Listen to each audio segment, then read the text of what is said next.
네, 올해 마지막 온 가족 금요기도에 오신 모든 분들을 주님의 이름으로 축복하고 환영합니다.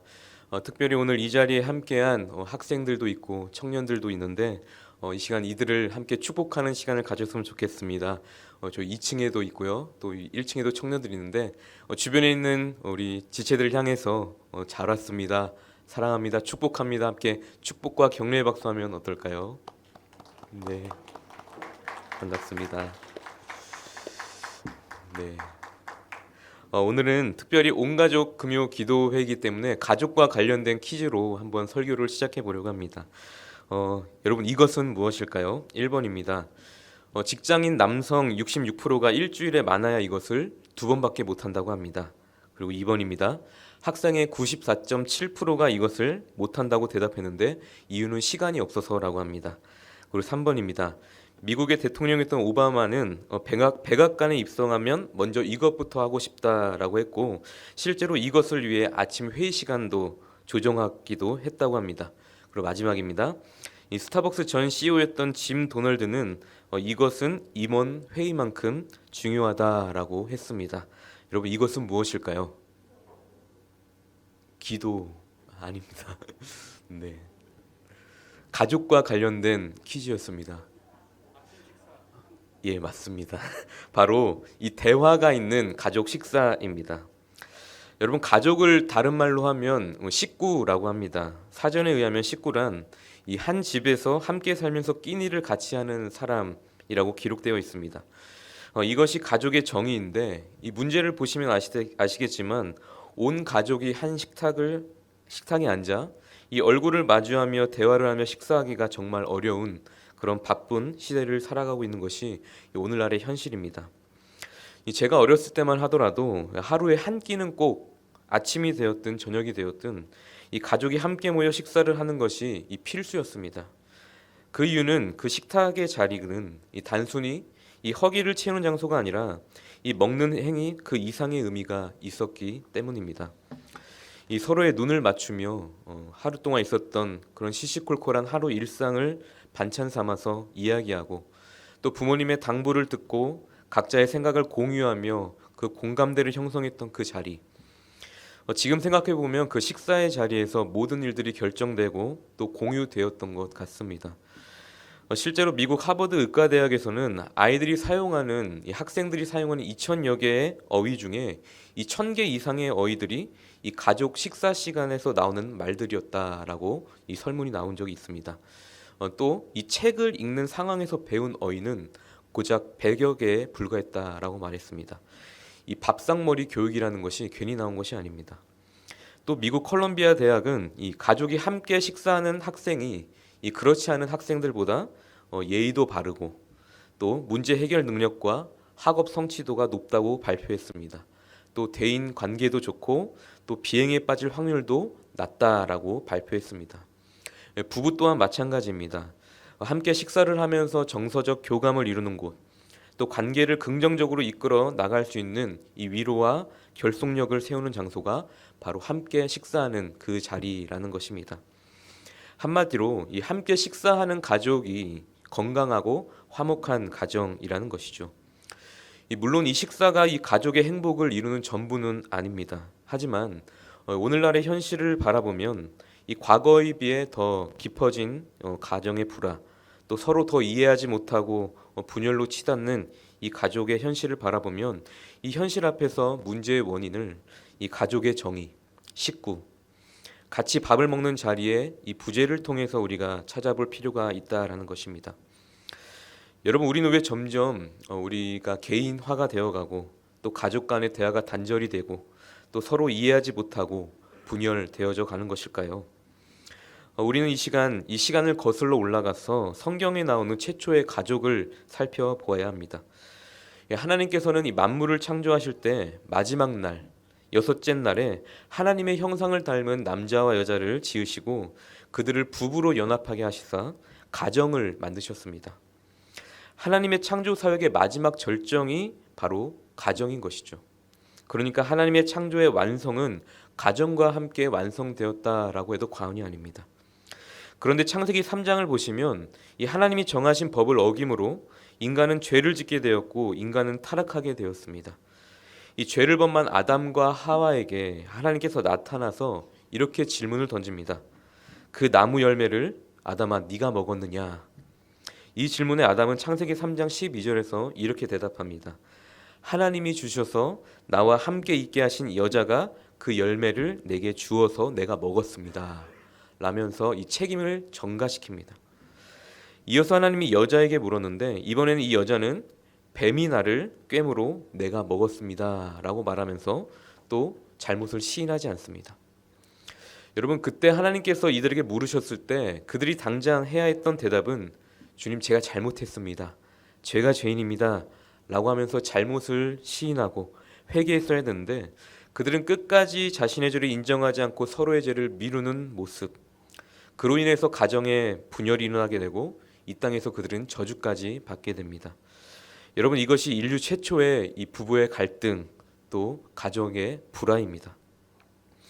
이렇듯 이 죄라는 것이 우리 안에 들어오게 되면 이 책임을 전가시키게 되고 서로 이해하려고 하기보다는 내 말이 맞다라고 하면서 싸우고 결국 분열이 일어나게 되어 버린다는 것이죠.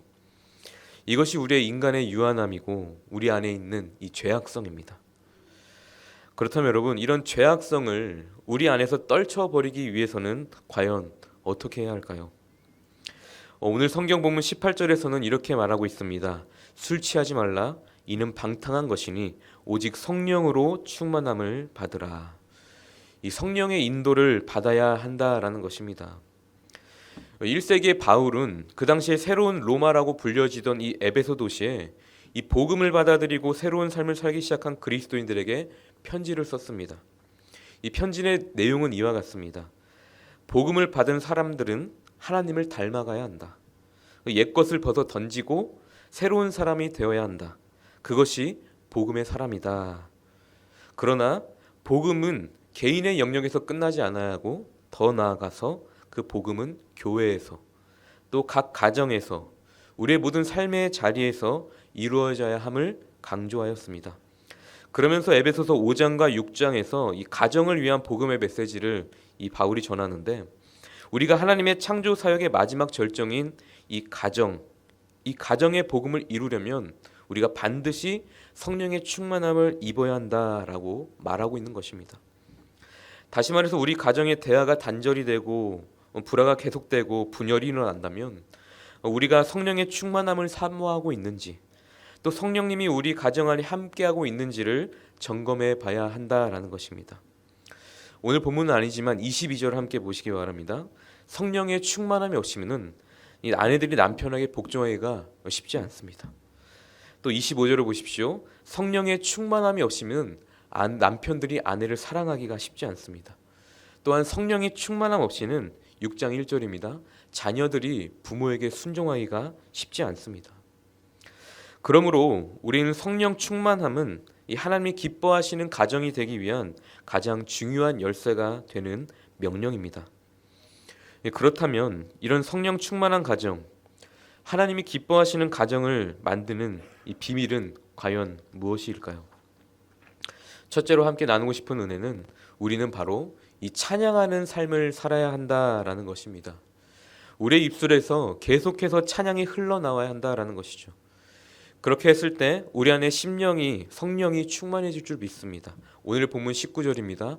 시와 찬송과 신령한 노래들로 서로 화답하며 너희의 마음으로 주께 노래하며 찬송하며. 저는 개인적으로 어릴 때부터 찬양하는 것을 참 좋아했습니다. 제가 좋아했던 것은 아니고요. 좋아하게 된 이유를 한번 생각해 보니 어머니가 이 찬양을 저에게 그렇게 시켰습니다. 저에게 어느 정도 그 재능이 있다고 판단하셨는지 주일학교에서 이 성가대며 찬양팀 또 교회에서 각종 하는 그런 찬양제들을 제 의지와 상관없이 항상 다 시키셨습니다. 아파도 예배는 꼭 나가야 된다. 쓰러지더라도 교회 성전에 가서 쓰러져라 라고 그렇게 다소 충격적인 어머니의 가르침 속에서 이 주일 성수는 물론이고 이 각종 예배를 저는 뭣도 모르고 다 참석하였습니다. 제가 어릴 때만 해도 이 철야 기도라는 것이 있었는데 그 어린 나이에 그 밤에 얼마나 졸렸겠습니까? 그런데도 어머니 손을 붙잡고 예배에 참석했던 기억이 아직도 생생합니다.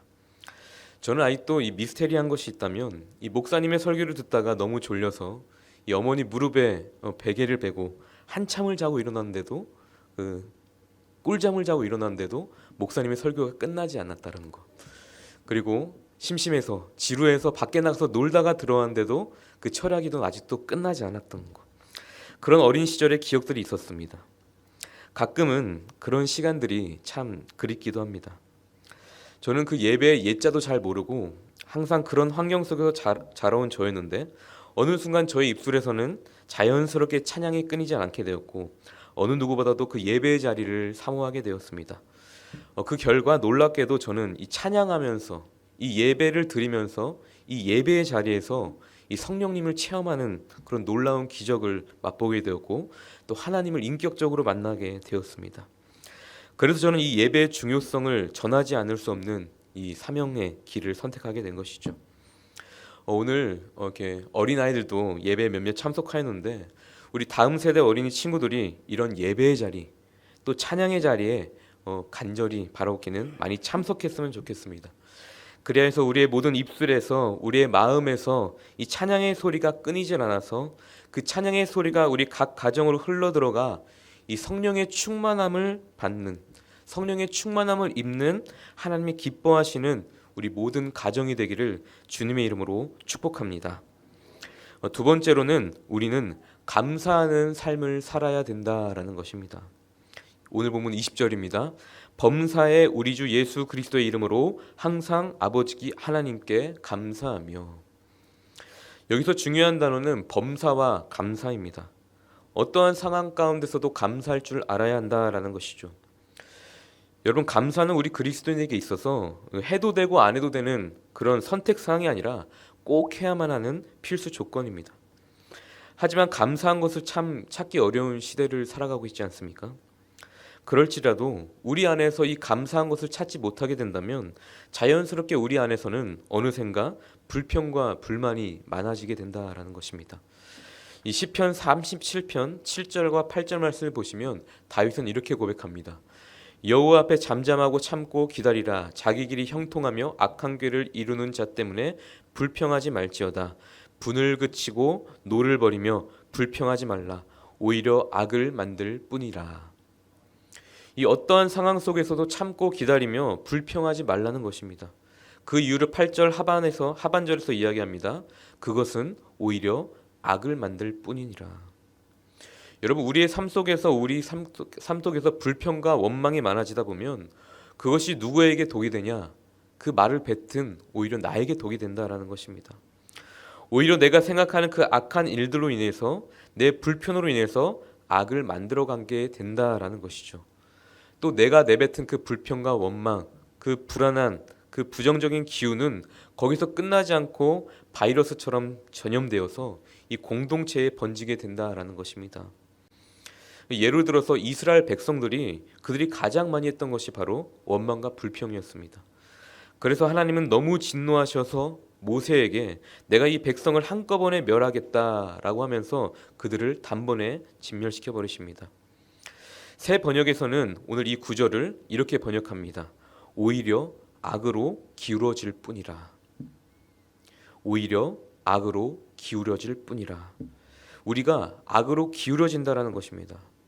내가 감사하지 못하고 불평 불만함으로 우리 가정이 악으로 기울어진다라고 생각해 보십시오. 얼마나 비극입니까? 우리의 입술과 마음에 우리는 파수꾼을 세워서 불평과 원망이 넘치는 순간에도 범사에 감사하며 성령의 충만함을 이루는 가정이 되어야 될 줄 믿습니다. 우리 각 가정에서 범사에 감사함으로 이 성령의 충만함을 받는 가정이 되길 주님의 이름으로 축복합니다. 이 마지막으로는 우리는 복종하는 삶을 살아야 됩니다. 21절입니다. 그리스도를 경외함으로 피차 복종하라. 그런데 여러분, 여기서 주목할 것은 피차 복종하라입니다. 나만 복종하는 것이 아니라 또 상대방만 복종시키는 것이 아니라 서로 피차 복종해야 된다라는 것입니다. 21절 이후에 22절을 보면요, 이런 말씀이 있습니다. 아내들이여 남편에게 복종하라 라는 말이 있죠. 그런데 이 22절 전에는 오늘의 본문 21절이 있다라는 사실입니다. 그리스도를 경외함으로 피차 복종하라. 그리고 그 다음에 아내들에게 복종하라라고 이야기하고 있습니다. 결코 이 복종은 아내들에게만 일방적으로 요구하는 것이 아니라 우리는 피차 복종할 줄 알아야 한다라는 것입니다. 이 6장으로 넘어가면요, 이 자녀들이 부모들에게 순종하고 공경하는 것이 아니라 반대로 부모들도 자녀들을 존중하고 받아들이고 복종할 수 있어야 된다라는 것입니다. 여기서 오늘 이 21절을 말씀을 현대어 성경에서는 이렇게 번역하였습니다. 그리스도를 경외함으로 서로 예의 바르고 공손하게 대하십시오. 서로 예의 바르고 공손하게 대하십시오. 우리가 서로 이렇게 예의 바르고 공손하게 대할 수 있어야 된다라는 것입니다. 그 이유는 무엇입니까? 바로 우리 모두가 하나님의 형상대로 지은 바 되었기 때문입니다. 이 각자의 모습 속에서 살아계신 하나님을 발견할 때에 우리는 더 이상 그들에게 무례하게 할 수도 없고 복종하지 않을 수도 없습니다. 우리의 가족, 내 남편, 아내, 또 우리의 자녀 안에 단순한 사람에 대한 복종이 아니라 그 모든 것을 주께 하듯 그리스도를 향한 우리들의 복종의 모습이 되어야 된다라는 것입니다. 사랑하는 성도 여러분, 우리의 가족을 한번 돌아보기 원합니다. 아내가 남편을, 또 남편이 아내를, 또 부모가 자녀를, 또 자녀가 부모를 소중히 여기는 가정, 이것이 바로 진정한 천국의 가족의 모습이 아니겠습니까? 이 형제의 모습 속에 보이는 하나님 형상 아름다워라 라는 찬양도 있지 않습니까? 우리가 각자의 모습 속에서 하나님을 발견하심으로 서로에게 죽게 하듯 하며 피차 복종하심으로 우리 모든 가정 안에서 성령 충만한 가정을 이루는 가정이 되시길 주님의 이름으로 축복합니다. 사랑하는 성도 여러분, 이제 한 해가 이제 저물어 가고 있습니다. 한 해 동안 정말 각자의 자리에서 고생 많이 하셨습니다. 한 해 동안 여러분들의 일터 또 삶의 여러 자리에서 얼마나 많은 성과들을 내셨습니까? 사실 그런 것들도 우리 삶 속에서 참 중요하지만 한 해를 마무리하는 이 시점에서 오늘 이 말씀을 통해서 하나님의 창조 사역의 완성이 가정이었다라는 말씀을 오늘 꼭 기억하길 소망합니다. 여러분들의 가정은 이 주님 안에서 평안하십니까? 또 성령으로 충만하십니까? 하나님께서 우리에게 가정을 우리에게 선물로 주셨습니다. 오늘 우리 옆에 있는 가족들을 돌아보며 요즘 그들의 마음은 어떠한지, 또 무슨 걱정을 하고 있는지 안부를 물으며 대화를 나누며 하나님 안에서 이 사랑을 나누는 오늘 이 밤이 되면 어떨까요? 또 간절히 바라기는 각자의 삶의 자리에서 찬양이 넘치고 감사가 넘치고 서로에게 복종함으로 성령 충만함을 입어 아름다운 가정의 모습으로 천국을 경험하는 모든 염천 가족들이 되시기를 주님의 이름으로 축복합니다. 함께 기도하겠습니다. 사랑의 하나님, 하나님의 창조 사역의 완성인 우리의 가족을 축복하여 주시옵소서. 우리는 때로 연약하여 매일의 삶의 자리에서 무너질 때가 참 많습니다. 이기심과 분노, 또 그런 부정적인 감정으로 가장 가까이에 있는 가족들에게 상처를 줄 때가 참 많이 있습니다. 이런 저의 믿음 없음을 주님 용서하여 주시고 이 시간 결단하며 나아가오니 하나님, 우리의 입술을 통하여 찬양이 끊이지 않게 하시고 우리의 삶을 통하여 감사가 넘치고 서로 간에 피차 서로 복종함으로 성령 충만한 아름다운 가정을 이룰 수 있도록 주여 인도하여 주시옵소서. 우리의 하늘아버지 되신 예수 그리스도 이름으로 기도합니다. 아멘.